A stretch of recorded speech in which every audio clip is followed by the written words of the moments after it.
에서 600 마이크로암퍼 큐빅미터까지 높아집니다.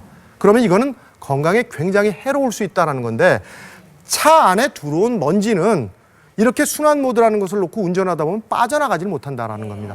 차 안에서 계속해서 누적이 이루어지기 시작하는 겁니다. 자, 그런데 문제가 있습니다. 이러한 자동차에서 배출된 먼지들은 사람의 건강에 피해를 줄 수 있는 원인으로 당연히 작용을 합니다. 그래서 실제로 앞서 보여드리는 것처럼 자동차 배기가스가 바깥으로 나가서 많은 사람들의 건강에 피해를 주는 주요 원인으로 작용을 하지만, 도로 안에 있는 자동차를 타고 있는 사람들에 대한 건강은 현재 정부의 어느 부처에서도 관여하고 있지 않다라는 겁니다. 환경부에서는 바깥 공기에 대한 것들을 관리를 합니다.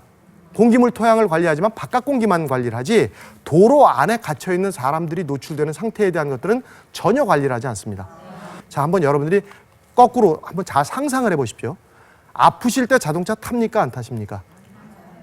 자동차를 안 타세요? 아프신데 자동차를 안 타시고 걸어가세요? 어떻게 그런 심한 거짓말을.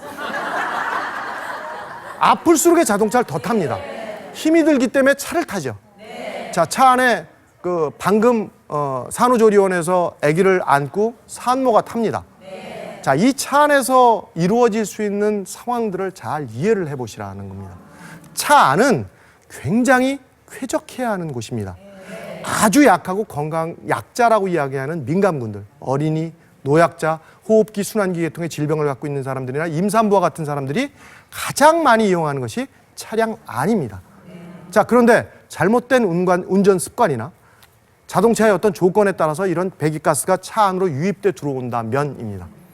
얼마 전에 모 자동차 회사에서 자동차 배기가스에 대한 것들로 리콜을 하느냐 마느냐 갖고 굉장히 논쟁을 겪었다 결국 리콜을 하지 않았는데, 어떤 일이 생겼냐면요. 자동차에 그 배기구가 있죠. 머플러라고 그러는. 이 머플러가 겉으로 이렇게 나와 있으니까 자동차 제작사 그 임원이 보고 그걸 넣으라고 그랬답니다. 보기가 흉하니까 이 범퍼 안으로 넣으라고 그랬대요. 그래서 넣었습니다. 자, 그러고 났더니 이제 무슨 문제가 생겼냐면, 밖으로 나와야 될 배기가스가 이 옆에 공간을 통해서 와류 현상에 의해서 안으로 들어가기 시작해서 트렁크를 통해서 차 안으로 유입이 돼 들어간 겁니다. 근데 다행히 이것들을 확인할 수 있었던 사람들이, 제철소에 근무하는 사람들은 여기 그 일산화탄소 경보기라는 것을 차고 들어갑니다. 거기서는 굉장히 고농도의 여러 가지 연료를 쓰다 보니까 일산화탄소가 고농도로 나오게 되면 건강에 피해가 생길 우려 때문에 이 경보가 울리면 바깥으로 나와야 되는데, 자기 차에 실어놓은 경보기에서 삐삐삐 자꾸 소리가 나니까, 아, 경보기가 잘못됐나?